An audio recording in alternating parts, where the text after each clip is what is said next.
What is up everyone, welcome back for another video of Diablo 3 in Season 11. In this build I'm gonna break down the build that I used to do great with 85 on day 2.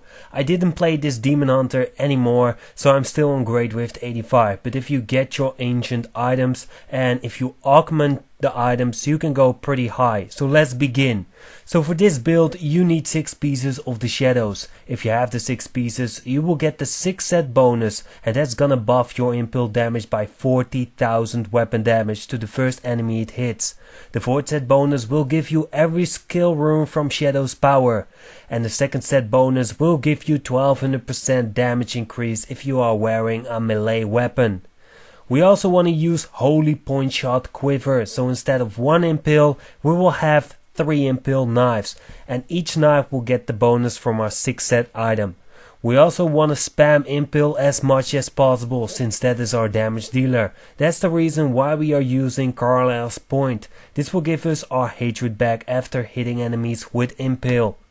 For the belt we are using Chain of Shadows because we are using impale the whole time. We can use Vault for free if you used impale. This will help us to move from point A to B, and because we are using a Killer Caress in the Knight's Cube we will get that damage reduction bonus always. For our braces we are using Strong Arm Braces. Enemies who get hit by knockback will suffer a % damage, and you will also stun them because we are using Vault Rattling Roll, which will stun enemies if they are knocked back. As usual we are using Compass Rose and Traveler's Pledge. This will give us damage reduction while moving, and it will also increase our damage while standing still, so this is pretty useful. We also want to use Convention of Elements because when the element turns on the element we are using, in this case cold damage, then you'll get 200% increased damage. For our Knight's Cube we want to use Dawn. This will reduce the cooldown of Vengeance, and we want to have Vengeance up at all times. For the next item we are using a Killer Caress, which will give us damage reduction if we have above 90% hatred, so you want to make sure you are hitting monsters with impale. And as last, Elusive Ring or Convention of Elements. It depends on which ring was better. In my case it was Convention of Elements, so the Elusive Ring is in the cube. After you use Shadow Power or Vault you will get 60% damage reduction, which will give us massive toughness buff. For the gems we want to use Pain Enchanter. When you crit an enemy it will bleed for a massive % weapon damage for 3 seconds. It will also increase your attack speed for every enemy that is bleeding. Bane of the Trap for the damage increase, and it will also slow enemies. And as last, Gokok of Swiftness, because this is giving us 1% attack speed and cooldown reduction, and we can have a total of 15 stacks.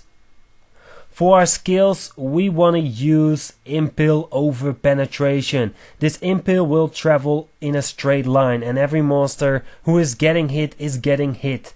This is also the reason why we want to have some area damage with this build, because it is just wrecking groups of monsters. For the next skill we want to use Shadow Power. We will get every skill rune from this because of our 4th set bonus, and that's very useful because it will slow enemies, reduce the cost of discipline, reduce the damage taken by 35%, increase the movement speed by 30%, and it will give us life per hit. For our next skill we want to use Fan of Knives Bladed Armor. This will give you 40% additional armor, and if you have 32% cooldown reduction this can be up always. Vault Rattling Roll. When enemies get knocked back then it will stun the enemies.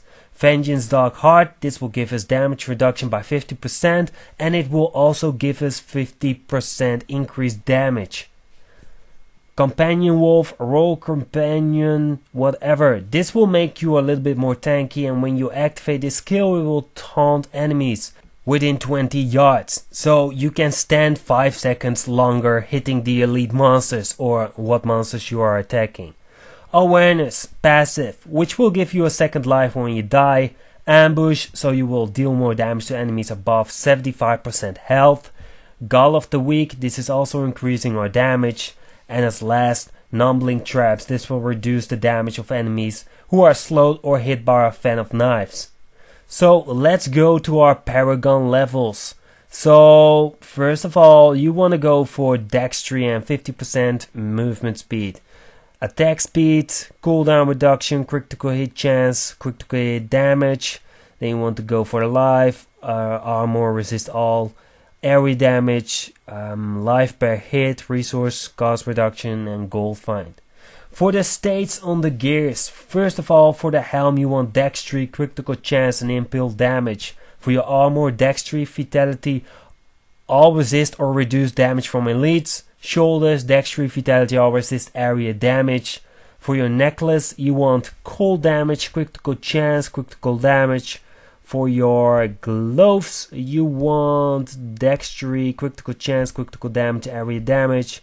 For your braces, cold damage, dexterity, vitality, critical chance. For the belt, of course, dexterity, vitality, all resist, life percent. For the pants, you want dexterity, vitality, all resist. And for the boots, dexterity, vitality, all resist, and impale damage.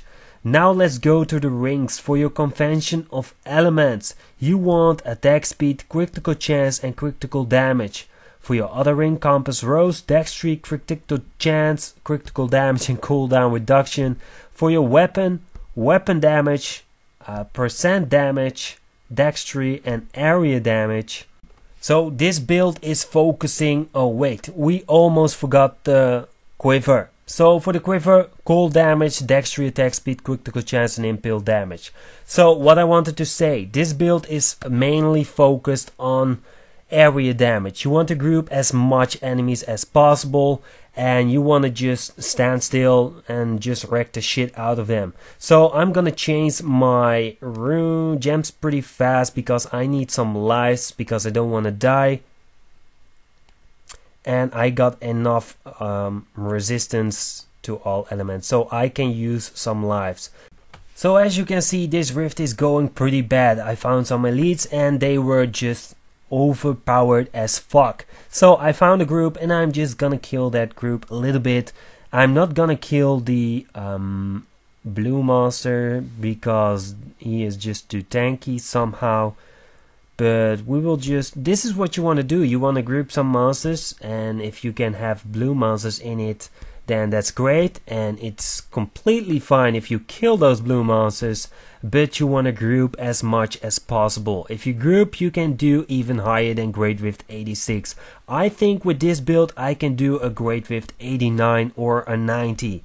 But when you got your ancient items, you can augment them and you will increase in damage. So this build can probably do Great Rift 100 or Great Rift 98.